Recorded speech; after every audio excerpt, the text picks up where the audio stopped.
Hey everyone, today's guest is Devon Kay, guitarist and lead vocalist for the Chicago, Illinois punk rock band Devon Kay The Solutions. Together, we discuss the writing, recording, and inspiration behind their fan-favorite song, Millenial Homesick Blues, taken from their brand new EP, Fine, a ska EP. This band is the epitome of the do-it-yourself work ethic. I recently had the pleasure of touring with them as they crisscrossed the U.S. with Less Than Jake this past summer. They're a lot of fun, and they mix a lot of different styles together without ever sounding disjointed. Devon mentioned that in their case, the mixer is the most important person to them during the recording process. Each member recorded their parts separately, but enlisted the mixing duties of Kelson Zibikorski, who absolutely smashed it. This song is super fun, quirky, and gets better with each repeated listen. The key change at the end took a second for me to wrap my head around, but once I did, it became my favorite part of the track. So for all this and a whole lot more, don't touch that dial. Hey, have you heard? Krista makes a podcast. Hey, have you heard? Krista makes a podcast. Hey, have you heard? Krista makes a podcast. Hey, have you heard? Krista makes a podcast. Devon, how's it going? It's going good. How are you this day? I'm bewildered that I'm here. I listened to all your episodes recently, and it's not lost on me that Huey Lewis in the News was on this, and I'm going to talk about a dumb song on the same podcast. Well, in all fairness, Huey Lewis in the News at some point had sold as many records as Devon Kay The Solutions. So, you know, that's one way to look at it. Yeah. Okay. And that is a truth. Okay. They sold 35 records. That's amazing. Well, let me tell everyone out there listening a little bit about my friend Devon Kay here. If you're not familiar with Devon Kay The Solutions, I met Devon, going back at least 10 years. Devon was playing a band called Direct Hit, who you guys were gaining, in my opinion, a lot of steam. You were putting a lot of tours behind you. You were working extremely hard. And from my eyes, and I know we talked about this recently, and for those that don't know, Devon Kay The Solutions were recently out with Less Than Jake on the first half of our Welcome to Rockview Summer Tour. Actually, it was kind of like the last third of those shows. And then the second half of the tour, you did like the first half of it. And Devon and I were out talking and talking about a lot of stuff. We went out to eat one day, and we just got really into it. Very deep stuff. Yeah. Well, just going back to the Direct Hit days, and you know, you kind of mentioned that, you know, around 2018, 2019, things started to kind of slow down for the band. And then, of course, the pandemic hit. And I was unaware that Devon Kay The Solutions was a thing prior to COVID. I didn't know that you had started the band. And from what you told me, what you gathered, you basically felt like, hey, I better, you know, have something to kind of fall back on if Direct Hit isn't going to move forward. And during the pandemic, you worked tremendously hard to put this together. Oh, I mean, yeah, I feel like I can't speak for Direct Hit and what they're up to, but it did feel like we were kind of hitting. I think the pandemic put a lot of things into perspective in a different way, and I think it affected everybody in that band and everything that was going on, and everyone was kind of pursuing their lives, and I didn't have anything in my life to pursue. So the only thing I knew how to do was try again and make more music. And Direct Hit's still around, we're playing fest and all that stuff. But like, I don't know, I just wanted to put all my focus into something while I was locked up and inside, and it ended up being The Solutions, because I don't know, I guess I never really gave it a fair shake. Like you said, a lot of people didn't know that we exist before the pandemic. A lot of people still don't know that we exist, just overall. But we had a record called Losing It. We had an EP called Never Punt. We did Losing It at Atlas Studios. Never Punt came out on Johann's Face Records, which if you listen to the Smoking Popes episode, that was what their first record came out on. I don't know, they were good stuff. It just wasn't. I just started focusing on Direct Hit and went, oh, fuck that shit. You know, your lyrics, you as a person, you've always been very self-deprecating. I think a lot of us are that don't take ourselves too seriously. But there is a breadth of talent within this band. I loved the live show. you're not a new band, but you remind me of a new band. You're hungry. You're going out there. And I wanted to feature you on the show for a lot of reasons, but one of them was the DIY approach. And, you left Direct Hit or took a hiatus to Still in. Right. But to really focus on the solutions. And it isn't just the connections you've got, because we have plenty of friends less than Jake. We're not just going to take some band out if we don't feel there's something there, we don't like them as people, etc. But you guys are the epitome of DIY. You're doing everything. And when I started talking to you that day when we went out about the recording process and how you put this together, because the track sounds awesome and you pretty much piecemealed this thing together in your different home studios. And that is so cool because, when you first started recording music, we didn't all have home studios. It wasn't affordable. Okay. Yeah. You were going to pay $50, $100 an hour in some studio and you had your fingers crossed that the engineer was going to get what your band was about. Yeah. I don't love the conventional studio approach because of exactly what you just said. It feels like a lot of like guessing and sniffing each other's butts, and by the time you get the scent, you've spent $2,000 and you don't have what you're looking for. And there's no like it doesn't feel like it's akin to like trial and error. And when we use the word home studios, we're being very generous. Like I have a 2015 MacBook Pro, and whatever the what are they called? The DI box. Whatever the DI box is that everyone makes fun of on TikTok, that's the one I have. And we've recorded our past 3 records, DI, no amps, doing that. And you can't tell most of the time. Unless you're like, if you're really listening for it, of course you can tell if you're snooping around. But for the average listener, no one's really fucking noticed or cared. And that to me was like eye-opening. Because why bother? I mean, all these rap artists, all these like people coming up on social media and TikTok and shit are all just doing it on their MacBooks. And it's like, why can't we just do it on our MacBook? They have the right fucking idea. I should probably not age with, the lack of grace. I should probably listen and look at what people are up to. And it's like, you could do it yourself. It's so much easier. Yeah, you'd be surprised what comes across the podcast emails that we get from bands. It's just like, yeah, I recorded this in my bedroom on my MacBook. It's like, what? Yeah. It's unbelievable. But I love that it's kind of, made it fair play for everybody. Everyone can kind of have a chance. Back in the day, you had to have money to record, or you had to be really, really, really good to go in for an hour and record 5 songs or whatever. And we weren't that good. I mean, your records are amazing. Everyone does the thank you, and I mean it too. Thanks for having me on this fucking show. This is so cool. And your music is super inspiring to me. I don't know. We had to like piece it together. Otherwise, there wouldn't be anything. Like we had the Grieving Expectation came out before this new Sky EP, and that was technically done the same exact way.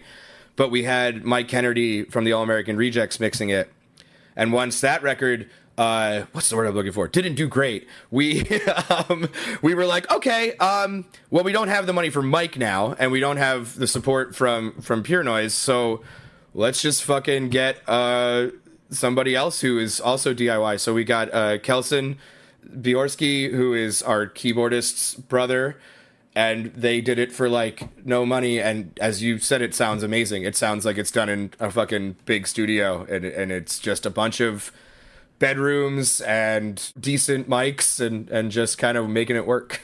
Now, I understand that the drums, though, those were recorded at Cave Recording. So that was the only thing that was done in what I'd call a drum room. Totally. And that's me fucking that up because that was the first time in like 3 records we've used real drums. We've triggered everything due to financial constraints. So Grieving Expectation, like those drums parts are what Ryan played, our former drummer at the time, but we had to program it because we just couldn't get money to go into a room and we couldn't get it to sound right with our own stuff. So yes, we did do that at Cave Recordings, which is an amazing place, and Castle blasted through that stuff, our current drummer, in like a fucking day, and it It was weird, but you hear that difference. I think there's a humanity to it, and Vinny, who mixed it, or recorded those drums from Burst and Bloom, did an amazing job. I was really, really impressed that you guys, you all did this yourselves, and it was DIY, and it just, it sounds great. The song's a lot of fun. Can't wait till we dive into this, because there's so many different little pieces here that I'm hearing. I just want to know why did you choose this one? It's a very interesting choice, and I wanted, when you said it, I was kind of like, oh, okay. But I wanted, because I've been listening, and you do so much work, and you dive in, and you have such great questions and stuff.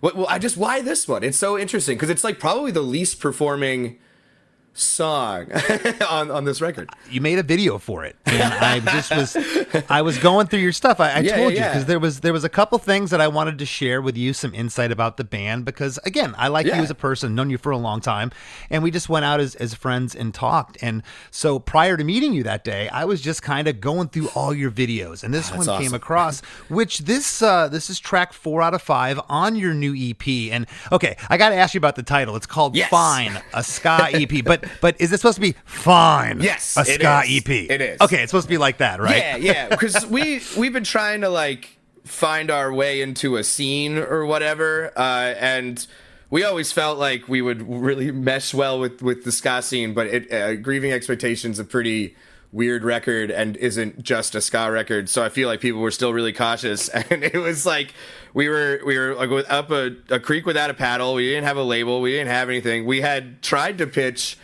Grieving Expectation to Bad Time, and they're like, nah, not ska enough. So we had this like chip on our shoulder too, because we were like, we could do that, fuck that. We're the best, and we could write a great ska record. And we did, and then sent the demos, which you got the demo of this song, and we sent them to Bad Time, and we're like, here, fucking check this out. And they're like, yeah, that is good, we'll definitely put it out. And it was like, yeah, so fine, you got it. We did it, and it's good, and you're fucking welcome. Oh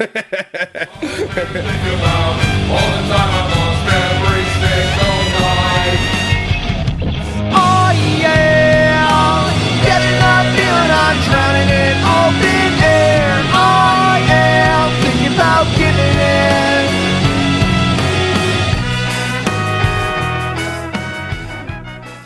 And I'll tell you what I liked about the demo was, because you're doing this at home, your ideas really didn't go further than the band. So the demo was pretty intact of what was there. It's the same file. Yeah. Right. Well, I was gonna say, did you take some parts like we're not gonna re-record that. That part sounds perfect. I've done that with demos. I've flown stuff into real recordings. I think we re-recorded everything from the demo, but honestly, it wasn't like, it was just to tighten everything up. It wasn't out of like, not a lot, as you heard, like not a lot changed, added some parts and like overdubs and stuff, but no, it was really just to tighten it all up. But it also, like, I did it on like a Twitch stream one day. It was so uncasual how we went about recording it, and somehow it's turning out to be some of our strongest stuff. So it's really weird. Normally we'd be very like precise and stuff, and this one just felt very relaxed and cool. And yeah, I've heard your other stuff. I even asked you, I said, how much editing went on with this? How much tuning because everything just sounds really good. And to back up, you were kind of, again, the self-deprecating thing, why'd you have me on your show? I really love the band. Thank you. Cool. I love this song. This song's really cool. And if I could ever have a platform to help my friends out, because trying to explain this in 30 seconds or less, and we talked about this a lot the day we went out, if you're in a touring band, it is not cheap to get out there. Okay. It is not cheap. To fill up the gas tank in that van is not cheap. To go out there and do what you're doing night after night. And there were some pretty long drives last run. There's longer ones coming up, baby. Yes. And you guys are in a van going all night, pulling up, setting up your gear. So I see the hard work behind it. And I love it. That's and so it's cool. And it's inspiring. But yeah, I saw this video, which check out the video, everybody. It's hilarious. It's just basically Devon sitting where he is now, looking bored. I did like how the video Millennial was spelled wrong. There wasn't two N's in it. We did talk about that too. This is the place where we finally get to mention it. I haven't even brought it up to the band. I've just been quietly waiting for someone to say something. And either they talked about it behind my back or just didn't want to bum me out or something. But yeah, it's spelled wrong. It's spelled wrong everywhere. I did notice, though, that it's spelled correctly on your Bandcamp page. Is it spelled correctly other places? So we talked about that DIY thing, and that can lead to sometimes a lot of less eyes getting on things and a lot of late nights remembering that you need to type in the word millennial to something. And Gotcha. If it doesn't autocorrect, which it didn't, I guess it's a new enough word in some of them, and it just kind of went through. Everybody glanced at the video, didn't notice it was missing something. I texted Mike from Bad Time the day I was like, hey, did we do that? And it was just like, oh, we did that. And no one said anything. We just kind of walked away. So here, we broke the news. It's spelled wrong on Spotify and in the music video and in most of the promotional stuff. Well, if that's the least of your problems, you're doing great. Yeah. Spelling is for jerks. Exactly. The track is 2 minutes and 45 seconds. Right off the top, there's what I'm calling a snare verb. The snare hits with a pop, pop, pop, pop, an echo on it. The drums, bass, and clean upstroke guitar come in. Trombone and trumpet. Trumpet's panned off slightly left. The bone's a little more on the right. The organ is panned slight right. This goes on for 16 bars. Halfway through the intro, we get a full band stop. And that first stop is really indicative of the whole song. That stop happens a lot. It's kind of like a theme within this tune. Yeah, it is. Honestly, it's a really easy device to get to the next part of the song because then you have a second to just change it. And so that was kind of the original idea. It's also like directly ripping off a Planet Smashers vibe. I wanted to do the Planet Smashers have great slow songs. I think that they never really get credit for. Wish I Were American, Giants, so on and so forth, that are very moody, and I wanted to emulate that with that part too.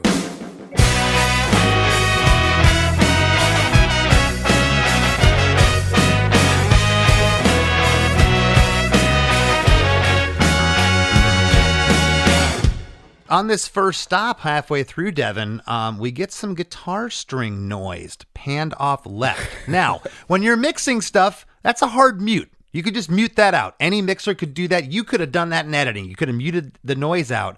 I like the noise. Yeah. I like that it's there. It's breathing. It feels real. I wish that Kelson could be here because they're they have such a great ear for that stuff. And Joram, our keyboardist, also edited it before it went to and so both of them, joint brain, were like, nah, keep the noise. I think we really wanted to focus on this being we wanted to be a guitar band again. I think at Grieving Expectation, we were really a keyboard and bass kind of a band, which was sick. But I don't know, we change every record. Who gives a shit? So we went back to being kind of like real punch you in the face, Andrew WK, Hives level guitars in the front. And I think that means they're noisy. They have to make noise. I'm hearing the amp noise, but so I guess that what I was going to ask, that was a conscious decision, essentially. I can't say yes or no. That would be a Kelson question. But Yeah. I'm going to assume, with how precise dude is, that yes, that was in there. Okay. Because there's a lot of stuff, and I can't wait to hear what else you have, that was added, which I've heard a lot of people you've interviewed be like, well, as the songwriter, I wish I knew more about the mixing kind of a thing, because it's like, yeah. I feel you on that. That's happened with me with our songs. I'll get a mix and be like, what happened here? And you sometimes you don't know the exact chronological order of operations. My mix notes are like some of the most embarrassing shit. I feel like I'm so like, I'm just like, sounds great. I've said like sounds great, and they're like, I didn't change anything. I'm like, cool, sounds great. Like I don't know. I don't have the brain to think about that stuff, and it's really why you have to put all of your trust and money into mixing. It's like the one takeaway I've had with DIY is everything can be fixed in mixing. You just got to get someone who knows how to do it. All right, that's yeah. I mean, a lot of the time, a bad song's a bad song, but if you have a halfway decent song and some of the tones are there, yeah, you're right. Yeah, a good riff could sound great in a bad song, kind of a thing, and save that recording, I feel. Sure. Well, halfway through, we get another 8 bars. The band continues on.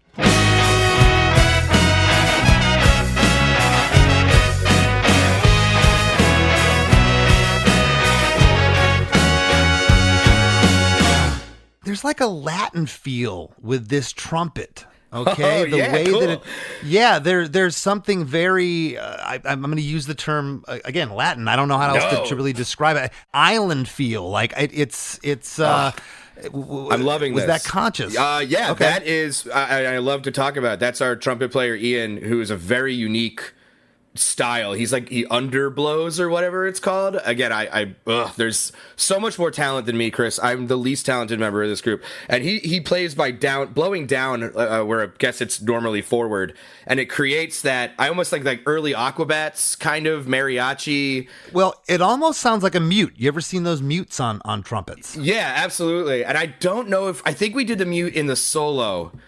Yes. If I'm not mistaken. I don't know if it was on during the whole process because the horns actually recorded by themselves. This is the first time we did that too. I wasn't there. It was just at our bass player's house in his studio. And we just wanted to let them breathe and be, because there's also a saxophone mixed in there too. That's our Brian, our sax player. And like, that was the first time they ever got to play as a team. So it was like, let's let them handle it. And they came up with all this good ass shit. I can't even take credit for it. That horn line was in the demo. I technically wrote that, but they gave it character and life, and it's barely recognizable because of how much they put into it. Yeah. But that's Ian. Yeah. His play style. Yeah, the horns sound great there. And then right at the end of the intro, the band stops again, and we get that snare verb hit that's at the very beginning that comes back in again and leads us into verse 1. I think I stared at the screen again. I can't remember cause the time tends to blend. Pixel images splashed onto my eyes and repeating patterns I internalize. I think I stared at the screen again. I can't remember because the time tends to blend. Pixel images splashed onto my eyes and repeating patterns I internalize. Yeah. What's happening there? Oh, that was so cool because I've been listening to it and I've wanted you to do that to our lyrics the whole time. It's staring at my phone. I went through a whole thing where I was just fucking on my phone for days. And you are the DIY thing. We do all our own social media. I'm always editing video for stupid posts everywhere we go. And I just was staring at my phone. And I feel like I've cringed at everyone who's written a song about staring at their phone. But then it just, I don't know. It just made sense. The whole thing.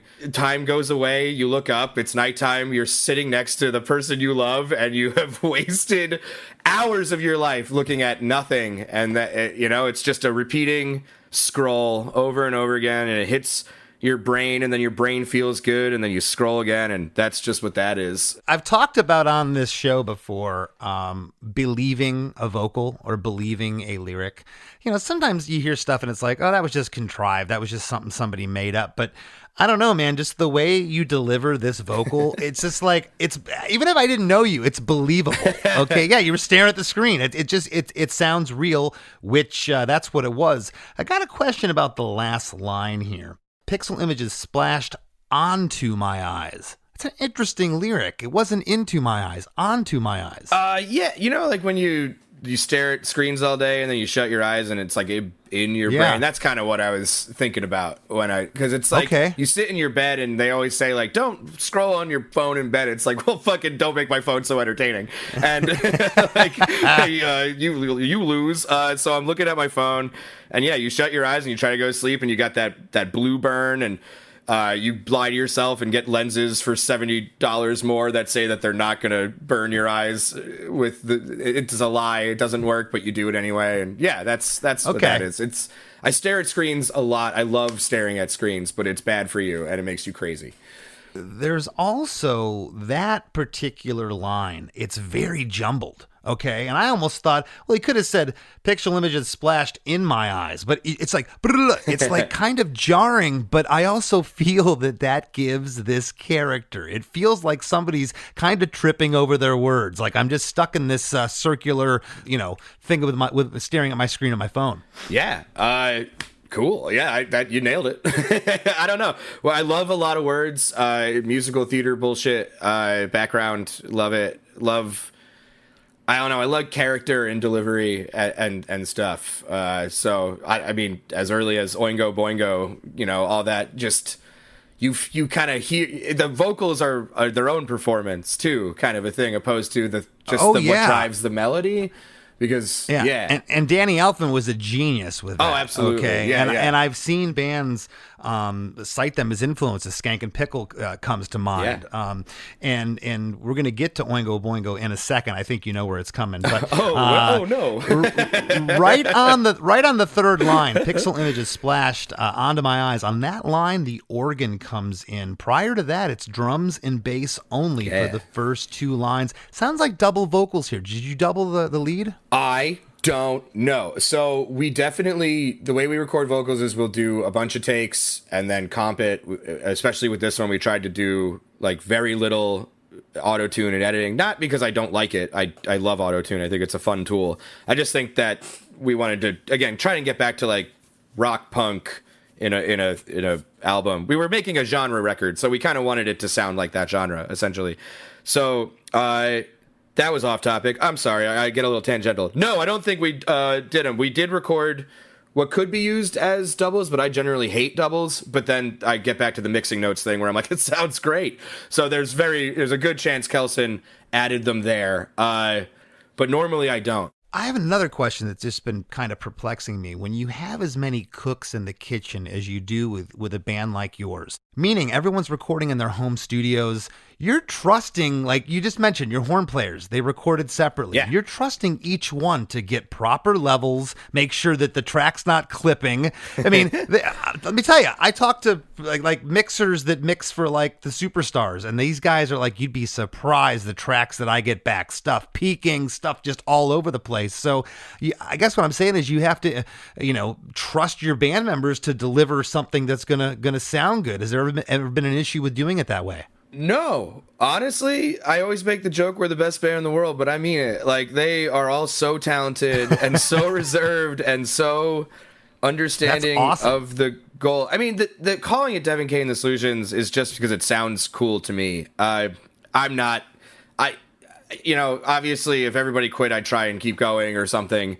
But they are the band. They are like, they help a lot. They helped write a lot of these songs on this EP. So it is more of a band than I think people outside looking in would think. But yeah, it's just, I want to be the lead clown.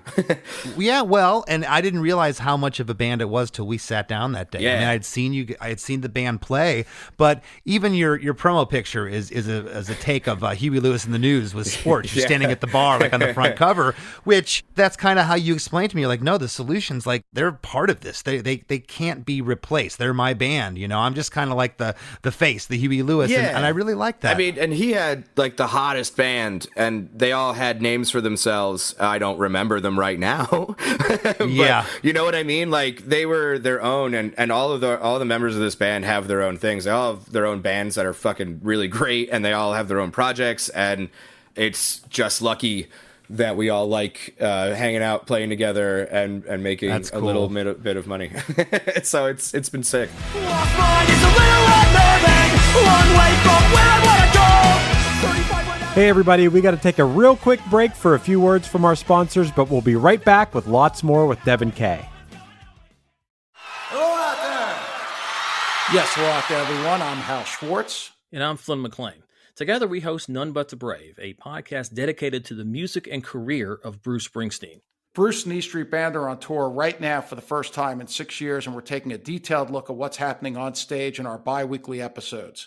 We've also been recently joined by some very exciting guests, including rock journalist Warren Zanes and Stephen Hayden, Backstreet's Magazine founder Charles Cross, and Barstool's Kirk Minahan. If you're a diehard Springsteen fan, this is the show for you. So please subscribe to None But the Brave on your favorite podcasting platform, and we hope to see you further on up the road. Thank you so much. We'll be seeing you.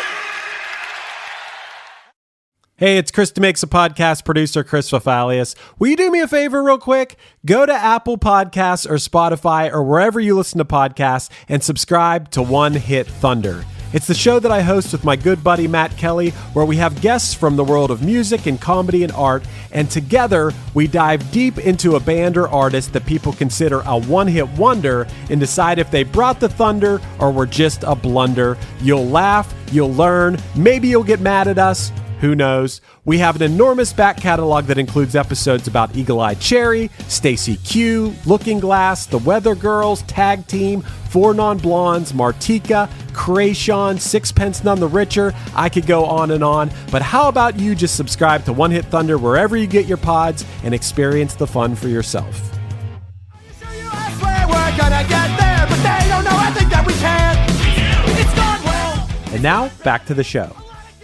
There's a big guitar swell that's panned off to the right on the word internalize in verse 1 that leads us right in to pre-chorus 1, and I love what goes on here. This might be the coolest part in the song. What I love about it is it couldn't be any different from the verse, and it couldn't be any different from the chorus. I just love where this part sits. I internalize. It's hard to think about all the time I've lost every single night. The lyric is, it's hard to think about all the time I've lost every single night. It's hard to think about. Halloween, this is Halloween. Yeah. It's Well, the band is very staccato. There's multiple voices going on here, drums, bass, and stereo guitars. And this is where I had written, oh, there's horns here as well. I don't hear the organ in this section, but this part vocally reminds me very much of Oingo Boingo or Fishbone. Yeah. We were definitely going for ripping off This Is Halloween. Brim with fright. This is Halloween. This is Halloween. Halloween. Halloween. Halloween. Halloween. It was like it started as a joke because when I was writing out the skeleton of the song, I was like, I'm just gonna go minor. That sounds cool. And then just that gets us to the chorus, kind of a thing. And then we just jazzed it up and made it. And then someone went, hey, that kind of sounds like This Is Halloween. So it's like, well, let's fucking reference it because there's only 12 notes and I think it sounds cool.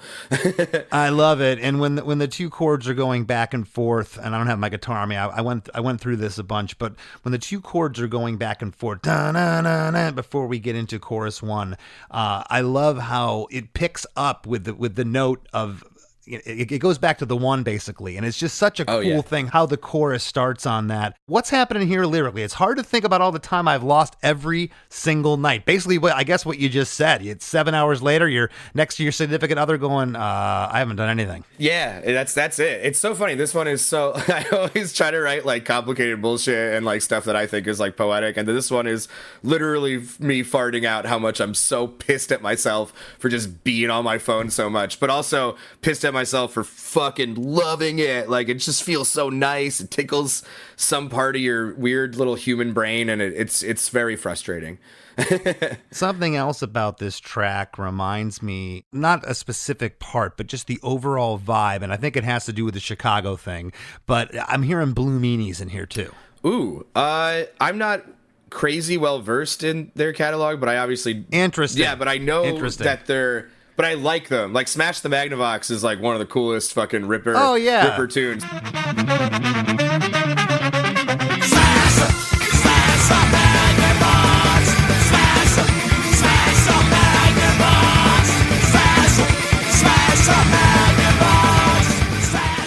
I'm actually really bad on like classic Chicago bands because I got to Chicago kind of later when a lot of them had like jumped ship. I'm also like, I don't like classic rock, so I'm not gonna. I have this like theory. I'm like, I just want to listen to what's happening like right now, kind of a thing. So I don't go back as much as I should. But then I've gone back. Who was the one I just listened to Slapstick for the first time in the van on the tour that we were just on. Wow, and I was like, wow, okay. This fucking rules. I should have listened to this sooner. I get why people like it, but. Yeah, it's weird. When it's some of your backyard, I think sometimes you resent it because you hear about it all the time, and you're like, oh my god, are we going to hear about Slapstick again at a Chicago show? And it's like, well, no, there's a reason we still hear about it, because it's fucking good, dummy. And yeah. That's awesome. Well, 45 seconds in, we hit chorus 1.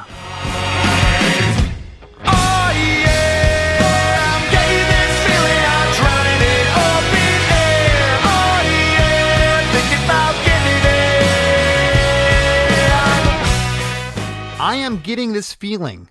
I'm drowning in open air. I am thinking about giving in. This is a single chorus. What's going on? Lyrically, it's kind of the response to like when you work really hard on something and it gets buried by the algorithm, and you're watching like everyone around you get a million likes and you start judging yourself. It's very suffocating and weird and strange, and just a very unique thing that seems to be amplified by each generation. So like, I feel like what I'm feeling about that anxiety, the generation below me is probably feeling it way fucking worse, and it's. Yeah, it's just this like chokehold because you have to rely on social media so much, especially as like before the pandemic. This band didn't like do a bunch of tours. We just kept fucking putting stuff on the internet and watching stuff fail and stuff work. And I don't know if anything's really worked. We're just more people are checking it out. So no, something's working. You know, we got a lot of great mail through Less Than Jake about you guys that's cool. Having the band out. But your fans are the nicest fucking fans. I've gone on to like message boards. I've been a part of some of the like. There's a LTJ vinyl discography because I found a weird old record of yours that I wasn't sure where it was printed. I asked a bunch of questions. Your fans are fucking cool.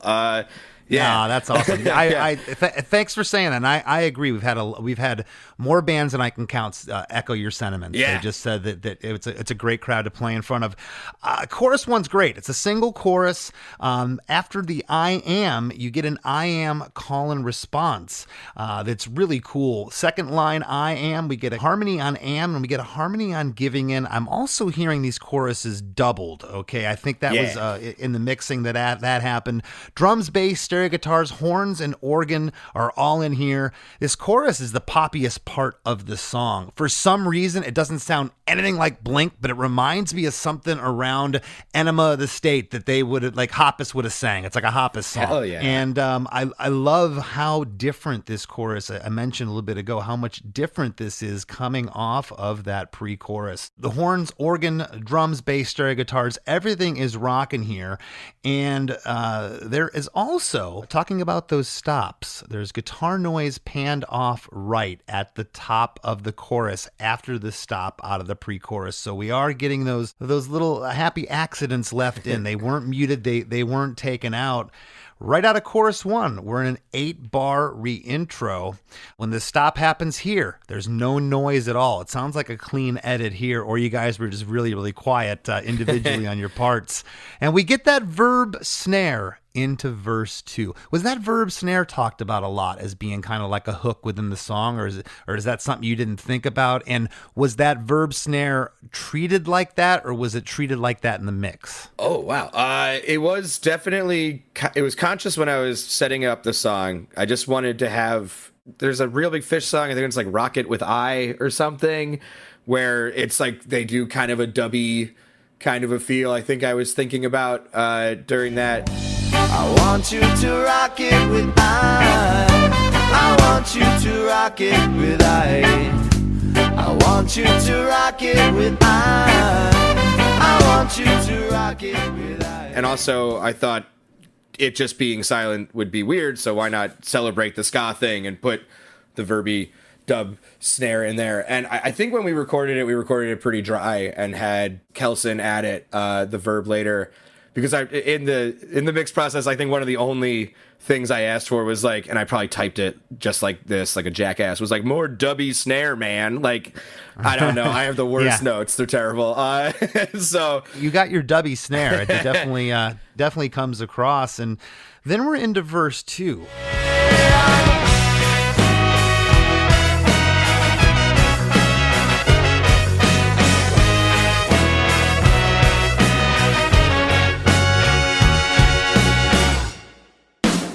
I think I learned something I can't even tell.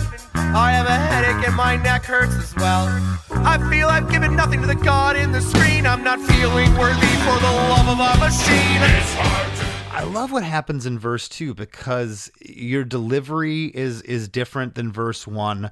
The hi-hat and bass are the only thing in on this verse until a snare hit brings the drum, bass, and stereo lead guitars that follow the bass. I love on that last line that the guitars come in and basically are mimicking the bass there. It's really cool. Cool. Yeah, thanks. I don't know. with the whole Fine a Ska EP, we wanted to touch like every corner. So all of the songs started with like names of other bands that we were like kind of calling to, and this one was the Plan Smasher one, which has a Fall Out Boy chorus, I guess, and it was like kind of what we were ripping off. But yeah, I don't know. I feel like we couldn't have done it without putting something like this in here, and we've never really done that as a band where it's just bass essentially. We have never really stripped it down that hard, and so I think lifting it before it lifts again was like just a cool move. I don't know. Well, and a lot of times, and I've talked about this. I can't remember what song or songs it was, but I've talked about it. A lot of times, a song it'll be stripped down the first verse. Yeah. That'll be where the hi-hat and the bass are. Yeah. The second verse, it'll be bass with the drums, but it's flipped here. You get the drums in on the first verse. It's kind of broke down in the second verse, but I think it's really neat. Yeah, I never thought of it that way. You're really good at that. You're really good at making me think about songs different. So thanks. Well, Yeah. no, if there's no wrong or right, but a lot of times you're like, oh, we'll save the drums. It'll get heavier for verse 2. And this is the exact opposite, but it's really great. Yeah, it's cool. I think it puts it in a really raw place because essentially it's complaining about something really stupid. It's complaining about something that's very easily fixed. You put your phone down and you walk away from it, and yet here I am like making this fucking like, oh my god, like what a tortured life I lead because I look at TikTok videos all day. It's the human race's biggest addiction. I was in the airport like 2 days ago, and I'm staring at just everybody. I put my phone on for a second. I'm like, nobody even reads newspapers or magazines anymore. Everyone's staring at their phone. There's just so like, much stuff on there, Chris. It's great. It is. It's great, and it's absolutely awful at the same time because you wrote a song about it. The lyric and the lyric in verse 2. I think I learned something. I can't even tell. I have a headache and my neck hurts as well. I feel I've given nothing to the God in the screen. I'm not feeling worthy for the love of a machine. On the first line, even tell, we get a call and response vocal that starts off left but pans right. I love the effect that happens there. Second line, hurts as well. Same effect. Starts off left, then comes back right. Then on that third line, we get that snare hit that I was talking about that brings the drums back in. Also on the third line, we get these oohs, these vocals that come in. They're panned both left and right. The oohs come in there, kind of haunting, just where they kind of sit in the mix. And was that in the original demo? I can't recall. I don't think so. The little like wraparound, that's all Kelson. That was one of those things that when we got the mix back, all of us were like, oh fuck, like that fucking rules. And like by this time, all the songs were sequenced in order, and maybe not all at once. I can't remember. Oftentimes we send stuff out as we're working on it because everything we do comes out really fast because we don't know how to work any other way. And we had the deadline. We wanted to get it on vinyl before we went on tour with you, and luckily we were able to do that. So essentially, Kelson's working down this list, and a couple of the mixes come through, and we're like, really play, like really have fun, like do what you would want to do in a record like this, being a fan of this genre of music. And by the time this one came, stuff like that was all over the place, and it really made the song fucking great. So good job to Kelson. And then there was the other thing you asked about. What was it? Oh shit, The oohs? Oohs, yes, those were done on what I call like Idiot Day, where everything will be done, and then I'll take what I have and go to the practice space with like an SM58 and like a guitar and a DI box, and I'll just add whatever it comes to my brain. And if it sticks, then we keep it. If it's garbage, they cut it, and I don't ask any questions. And those oohs were one of those. It just felt like, I love vocals. It's like my favorite thing. It just felt like it needed something to fill the space, and it added a haunting effect, which I didn't intend, which is cool. It does, and again, I'm going to talk about what's going on here in terms of, it's not perfectly tight. That's not what you're going for, but this track is not out of tune. There's a lot of stuff that, how do I say this?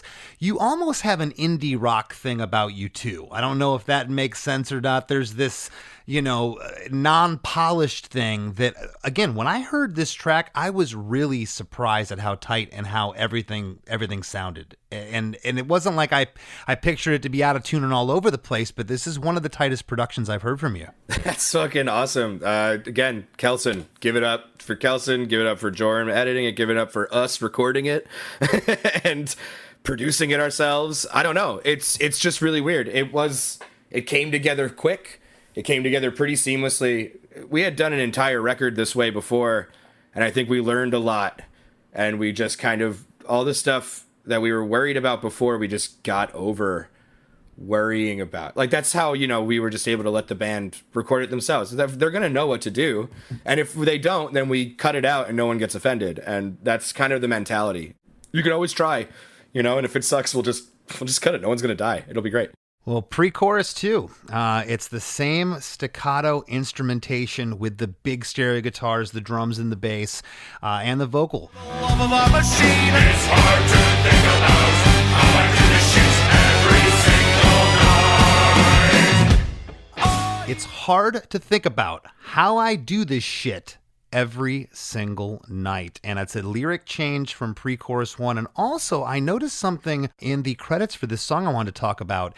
Is Mike Sosinski the bad guy voice in this part? And if so, who's Mike Sosinski? No, so Mike plays the bad guy on our song Pump Fake. I think that Okay. I think we just copied and pasted it into the credits of it. Gotcha. Okay, But, so Mike wasn't on this no, song. he didn't make the cut on this one. We were like, no, we're gonna be the bad guys. That was like, we sang that like with our hands linked, like we were doing like a Monty Python like theater like thing, like the do this shit every, like we did it one take. Oh man, and God, this is so Monty Python. Now that you just hit me over the head with that. Yeah. It's that theater shit. And then and we had done it one way where we just sang it kind of the gang vocals like the demo. And then I think it just was like we were drinking a beer and it was a goof. And then it was like, no, like fuck that. The goofs are usually like, we held a lot of the goofs back out of our last record, like, and we kind of felt like at times it was flat. So why not put the goofs in? We're a goofy group of people, and I think it paid off. I think it doesn't come across as goofy when you hear it. But No. I might be wrong. No, I don't think so. It comes across to me as anthemic. It's just really fun. This pre-chorus is really, really fun. It's just, Hell yeah, thank you. It's kind of like a party. We get the noise panned off right at the stop here, this is like probably the fourth or fifth stop in the song, kind of a running theme, as I mentioned at the top. We're into chorus 2. This is a double chorus as opposed to chorus 1. We get the same instrumentation basically here. Oh yeah, I'm getting this feeling, I'm drowning it up in air. Oh yeah, thinking about giving in. Oh yeah, I'm getting this feeling there, it's going out of here. Oh yeah, I'm thinking about giving in. On the first line, I am getting this feeling, I'm drowning in open air, I am thinking about giving in. We get the harmony on getting this feeling, I'm drowning in open air. We get the harmony on I am and giving in. And then we get a clean stop halfway through chorus 2 to pick up on the back half. And this is a new lyric. You really growl this, I am. It's really guttural. I am getting this feeling, there is no way out of here. I am thinking about giving in. So the last line is the same. Talk to me about that. Did you think that last line just needed to be said again? Or, considering the lyric, I am getting this feeling, there is no way out of here, that was a new lyric, but you wanted to keep the last line the same? I just think that changing the chorus lyrics, and you talk about this a lot on your show with other people, changing the chorus lyrics, to me, I love when people do that. Every time I hear someone do that on here, I feel so validated. I don't know. I think the chorus is the most repeated part of the song, and it gets fucking blasted into your brain that it's nice to sing the same thing a different way. And sometimes when you sing it a different way, it just, that's the money part, like that's the part that you almost sing more. You sing it over the other part, and then you're like, oh fuck, I gotta wait, like kind of a thing. And that's what that really felt like. It's the same sentiment. It's the same, like, oh my God, I'm so tired of like posting stuff on the internet and getting nothing and being a fucking feeling like a loser and all this shit. But yeah, and then the shift in like the stop is a little bit more dramatic. That was just kind of trying to show off, I think. And but I think it's also like Relient K or Fall Out Boy-esque was what we were kind of going for. Everything on this record is so ska that we are still kind of a pop punk band, and it was like, well, this chorus is got it. It's like super. Let's pop punk it up. There's still a bunch of shit ska, not shit ska, shit ton of ska over it. So yeah, maybe some shit ska. I don't fucking care. Some shit ska. Yeah. It also sounds like on this back half here, of course, too, Devon. It sounds like more voices join the party on these last couple lines. It seems like it just gets bigger vocally. Oh yeah. I've been wanting to like bring this up. There's that little like in the background. Yeah. We had like a dumb name for it. We call it like stump backing. It's like Patrick Stump is just like the like he does all that shit, and I fucking love it. I make fun of it only because I'm fucking jealous. And and we were like, this part, like I wanted to sing the main vocal that way, so it was Joram was engineering it. I was in her bedroom with like screaming into the closet, and I was like, I want to sing it that way. I wanted to be like, yeah, I'm getting this, oh no, yeah, and it didn't feel right. So she's like, why don't you just like put it in the back? And I was like, we're just gonna stump back that, and so we did, and it actually ended up sounding really cool. But it is just me going, that's it. Wow. And yeah. I wouldn't have known that. It just gets fuller there. I really like it. And then we get into the bridge, and this section is just so cool. It drops a half step to F minor and goes back and forth with the E minor there. Okay, that drop in that half step is so peculiar, but it's so cool. It's such a great part. Reminds me of, I don't know if you were into these bands, but it reminds me of Mr. Bungle or Faith No More around Angel Dust. Do you hear that at all, this part? Now that you mention it, kind of, which is so funny. I make fun of Mr. Bungle a lot for that, and I feel like it's coming around, like to bite me in the ass. Yeah, no, that's you right. keep talking about how this is your ska EP and this is a ska song. This song to me doesn't really even get ska. Yeah, the horns at the top, whatever, but until the end, the last chorus, when that pickup, that clean, ska guitar, I'll call it, comes in, which we'll get to in a little bit. But this part, just like I said, Mr. Bungle, kind of something off Angel Dust, one of the first couple songs off that record. It's just kind of quirky and weird. That's so funny. I love it.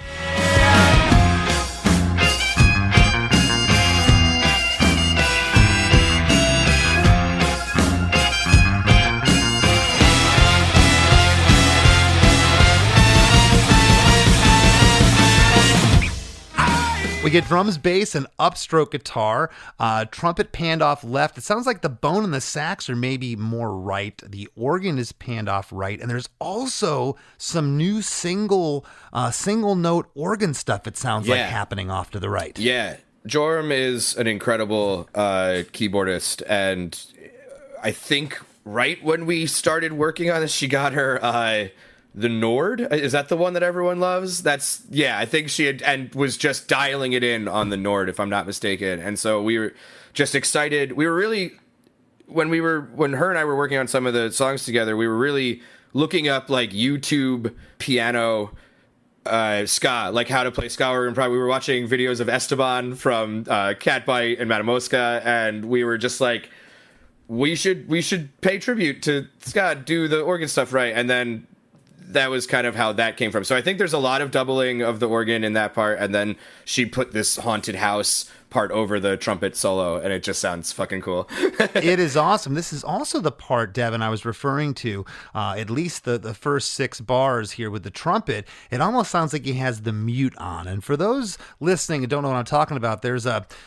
basically, it's like usually it's black. It's like a black, about the size of a baseball, but it's not, how would you even describe it? It's almost shaped. Like a toilet plunger. Like a plunger that you put in your horn, and it gives it this sound. Was that used there or an effect, or is that how he blows? Because you mentioned he has a unique way to blow into the trumpet. I think, and it was again, because they were alone, I'm pretty sure we had discussed using a mute on it, because we've used mute before on it. Cause it sounds killer. It sounds great. I love it. Ian killed it. I don't know. He's good. He's good. He's a good boy. But I'm pretty sure it was a mute. I'm pretty sure. Well, everything we were talking about, the horns, the organ, this goes on for 6 bars here in the bridge. On bars 8 through 10, the big stereo guitars come in, mimicking the pre-chorus from earlier, but we're in a different key. Yeah. The big band stop here before the modulation happens. There is some noise panned off right. We get another stop. There's some noise over there. We get in to chorus 3.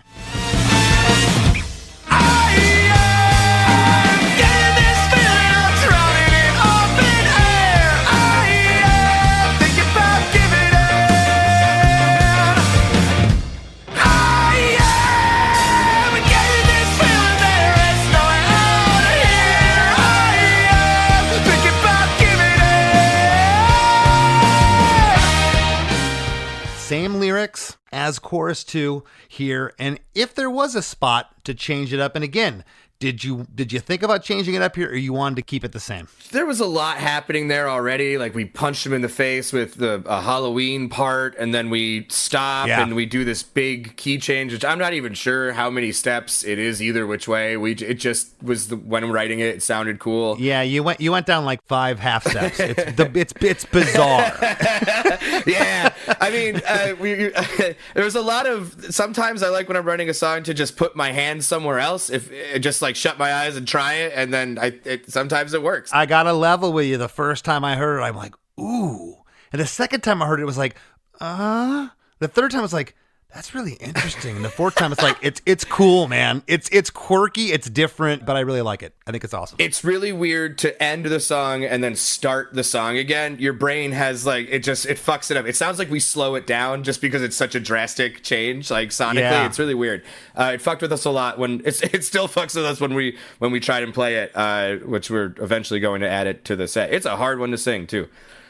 Yeah, no, it's great. The halfway through, we get that stop again with some amp noise that happens there.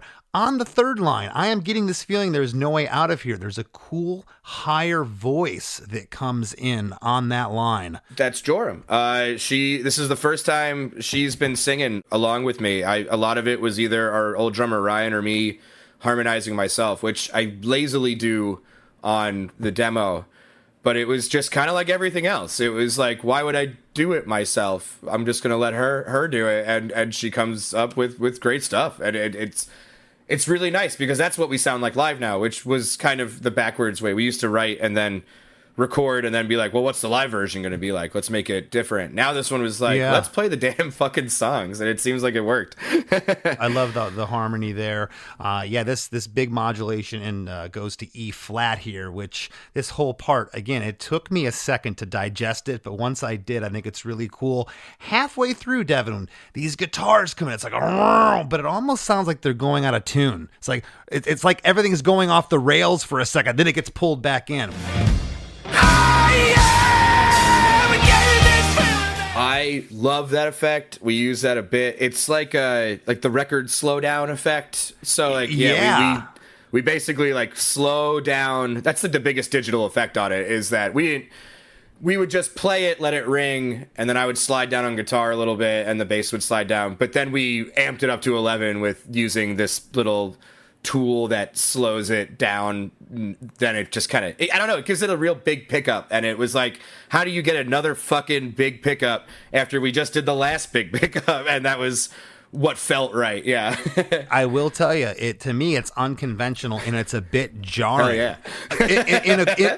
in a cool way. Now that I said it a second ago, now that I've digested it, but the first time I heard it, like, what is going on here? It's like, are they deliberately trying to do a train wreck? Which I think you were, but it doesn't come off as a 4-letter word train wreck. It comes off as a cool train wreck. I love that. The outro of the song is basically the intro, but now the big stereo guitars are in. Yeah. It's not the upstrokes here. It's so cool. It's an 8-bar outro in the new key, and it ends on what I'm calling, you may have heard me say this on the show before, it ends on the suspense note, which is the B flat here. It doesn't resolve to E flat. I'm a sucker for that. Yeah. I love that it kind of, I call it the cliffhanger. You're like, okay. Yeah, Motion City Soundtrack does that a lot, and I love that a lot. I mean, a lot of bands, Blink does that a lot, actually, that I think about it. I was noticing that the other day. It's like a trick. It's like a parlor trick. Music is just little tricks that you learn, and most of the like fancy stuff nobody notices. You could be like the best classical guitar player, and until you do that, like no one gives a fuck. It's so funny. Yeah, it's always the simplest thing. You were talking about you couldn't. I don't know what the name for it is either. When you hit the the high strings and it does that really high squeal that makes everybody go like, that's the coolest shit I've ever heard. And it's like, you're not even playing a note. Like, yeah. Yeah. You don't even have to play guitar. As long as you know how to do that, people think you're cool. Oh yeah, noise is so much cooler than notes.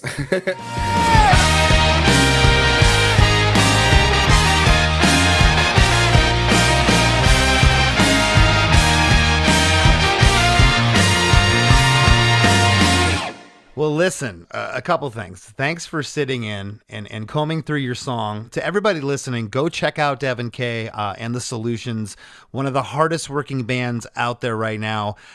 This track, don't want to sound like I don't like your other stuff or didn't like the other material you had, but there's something about this one that I really gravitated towards. I know that's kind of surprising to you. I think the video is hysterical. I really, really like the song. It's quirky.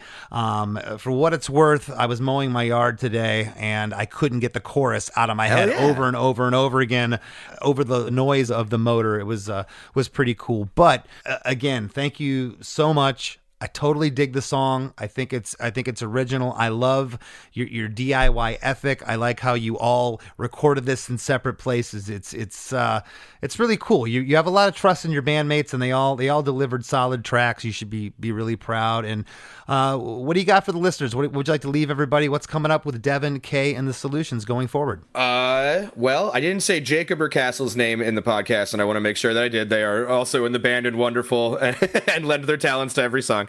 And Jake, there's a lot of us. But what am I up to? We finished the best tour in the world with you. That was super successful. We made a bunch of money. And then we've got Fest. We've got more tours that we're announcing soon. I think we're trying to get people to hear our tunes now. So, you were like, this one song stood out to you. Well, there's something for everybody. So go check it out. We're a very diverse band. I'm on Twitch. I'm really good at that. It's really fun, very entertaining. Watch it if you like video games, Pokemon cards, nerd shit. It's all about all that. We have a great YouTube channel. That's it. We're the best. Please listen to us. Yeah. You are the best. Check out their new EP. It's called Fine, a ska EP, and catch you down the road, my friend. Yes, thank you. Keep it sleazy. Feels like the start of a good time. I wouldn't be so sad. Well, a glass half full of shit. Did I do that bit? Oh, fuck, that's sad. I don't need to wonder. Hey everybody, I hope you had fun with Devon Kay, but don't worry, the fun continues on Chris DeMakes a Podcast after a few words from our sponsors. Hi, I'm Daniela Clark. I'm Barbara Ann Wild. And we are the Honest AF Show. Our podcast is real, honest conversation with our celebrity friends and pros. Covering our anything but average rock and roll lifestyles. All while tackling the hell that is aging and the battle of beauty. Oh yeah, nothing is off the table. The Honest AF Show is available wherever you get your podcasts.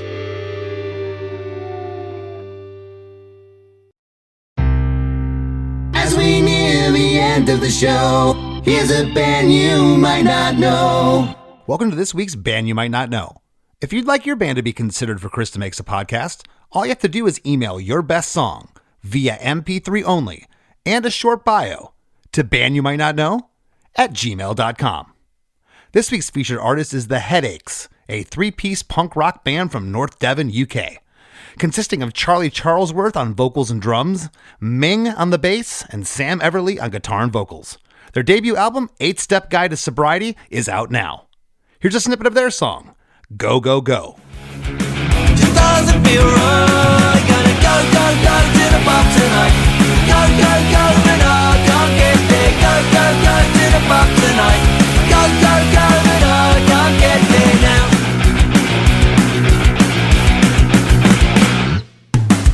Something's wrong. The Wrap with Chris and Chris.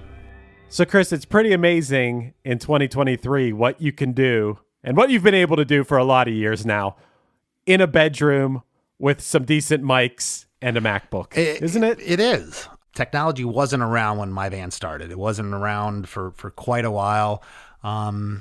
studio time was ridiculous. We would go to studios that people were charging an exorbitant amount of money for, and they didn't know much more than we did. We didn't know that at the time, but it was just some guy just taking a guess and throwing a mic up to an amp and just, pushing the fader up type stuff. But yeah, they are the epitome, this band, of DIY. I wanted to give them a shot on the show. I wanted to get them on here. Devon's been cranking it out for many years. He's logged in some hours. He's paid his dues, and I just love the track. I told him I love the song, and I'd love to talk about it. Yeah, I think the Oingo Boingo and, the comparisons you were making were very warranted. They were right.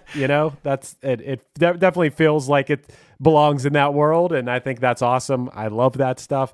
Yeah, the DIY recording, man. I will say the one thing, which I guess wasn't a problem for them, but it's definitely been an issue for my band along the way, is sometimes when you have no time limitations, you are saving a lot of money, but when you have no restrictions on how much time you can spend on something, sometimes it tends to go on forever and you don't know when to say that's enough, That's a great question. I wish I would have asked him that, because you're right. It's like, and conversely, it could be the other thing. It's like, hey, dude, where's that backing vocal? Where's that backing vocal? When you gonna do that? When you gonna send it over? Yeah. I'll get to it. It's kind of, you get complacent because you're not on the time constraint of a label or a budget. I know, man. I know. It's so funny that what you're talking about, I'm literally experiencing right now with my band. There's things where it's like, are you gonna do those backup vocals or not? Are you ever going to do those? We'd like to finish these songs, So yeah, that can be the issue sometimes, but it is funny. I laugh, Chris,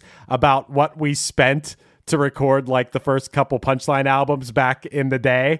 Like, we spent more 20 some years ago to record than we do now, because we had to spend 40 or 50 bucks an hour in a studio. Is ridiculous.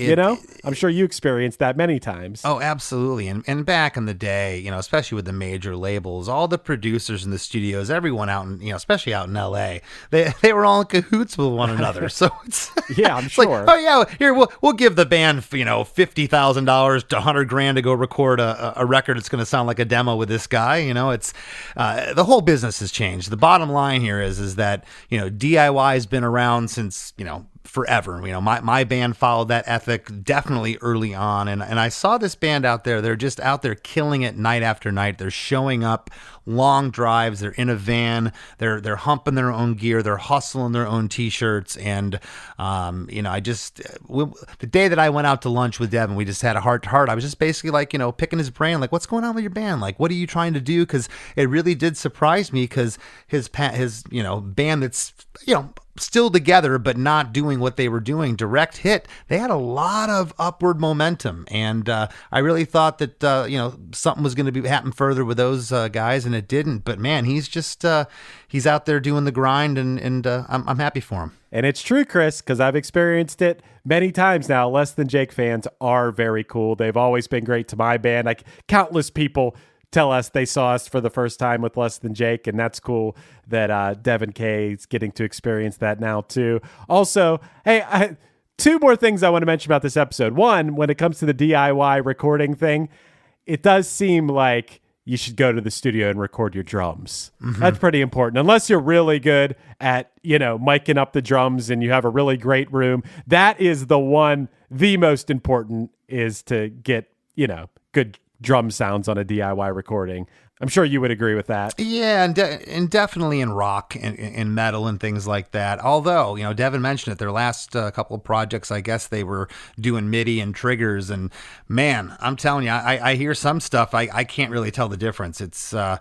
But they did go and get a good drum sound at a studio. And again, I'm just impressed that they were all able to, you get these files back. You're like, man, you recorded the horn too hot, or you recorded this file's corrupt, or. Right. And Chris, I had a question for you. I don't think I've ever asked you this. It's pretty funny. He was talking about how in his band, when it comes to mixing, he's the guy that's like, sounds great. And I got to be honest with you, I'm kind of that guy in my band. Like, I feel like there's so many cooks in the kitchen that have so many opinions about things that unless something is really glaring, I'm usually like, hey, it sounds good. We hired this person to mix this for a reason. Whereas all my bandmates always have a big, long list of notes. where do you fall personally on that scale of notes? Do you give a lot of notes? Do you have a few notes? How much of a stickler are you? Man, I wish I'd get a mix back. There's been a couple times where I've just been like, I have nothing to say about it. It's perfect. There's other times where it's just all over the place.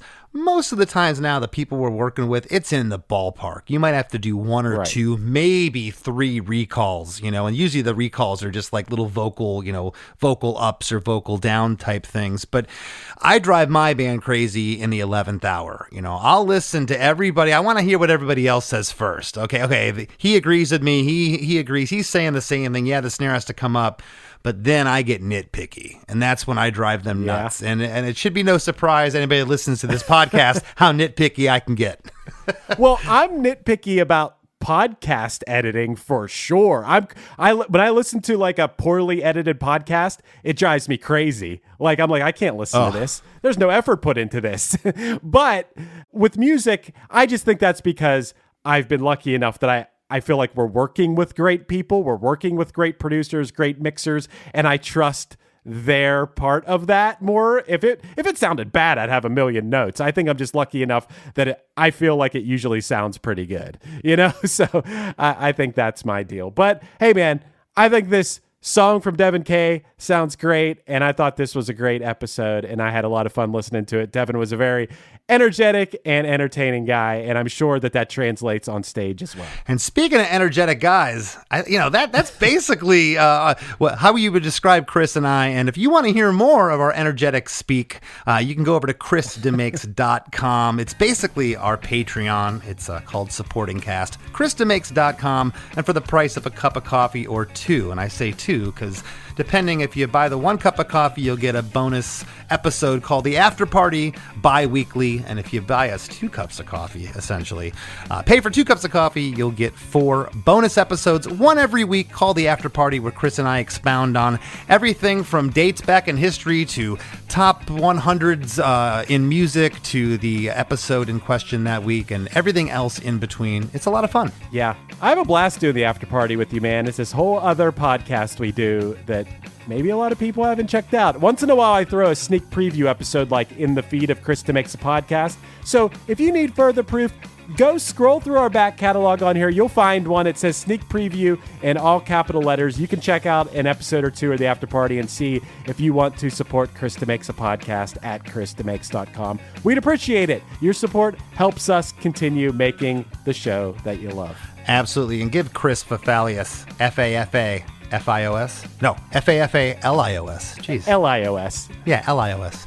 Fafalius? No, Fafalius. Chris Fafalius at Instagram. He'd love to have you follow him, and so would I. I'm at Less Than Chris D. And I want to thank this week's guest, Devon Kay, for sitting in with us, and we'll catch y'all next week.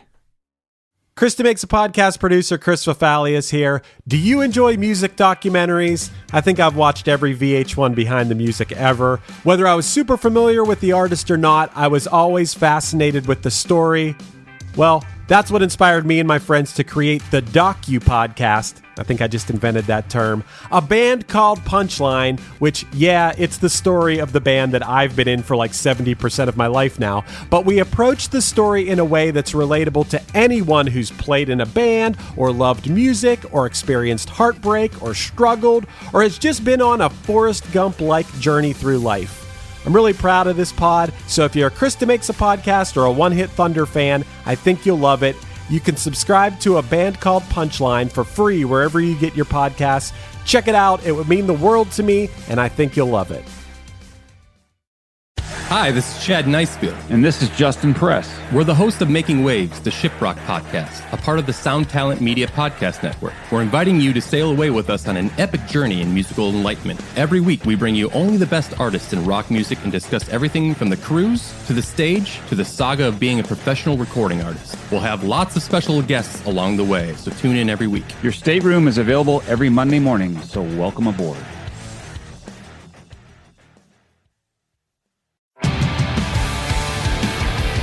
What's up, everybody? I am Finn McKenty, host of the Punk Rock NBA podcast, part of the Sound Talent Media Podcast Network. My podcast is all about doing what you love for a living, and every week I sit down and talk to people who have done exactly that. For example, musicians like Tommy from Between the Buried and Me, Matt from Periphery, Lil Lotus and Shinigami, among many others, photographers, artists, designers, YouTubers like Glenn Fricker and Sarah Dici, and I unpack exactly how they got to where they are today with the goal of helping you do the same. So if that sounds cool, you can listen and subscribe at soundtalentmedia.com, and I'll see you there.